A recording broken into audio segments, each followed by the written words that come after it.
Gas एजन्सीच्या gas टाक्या अज्ञात चोरट्यांनी गायब केल्याची घटना आगळगाव तालुका कवटेमंकाळ इथे घडली आहे।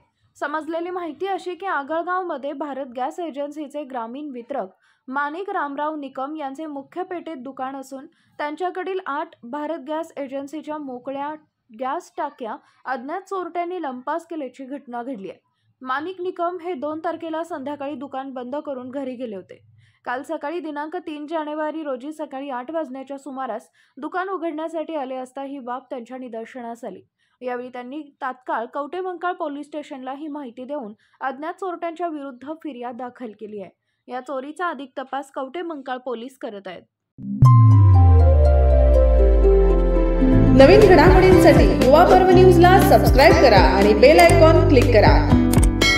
संपादक हसन तांबोळी 84 59 60 50 47। उपसंपादक प्रतिभा रणजित नलवडे। कार्यकारी संपादक त्रिवेणी माने।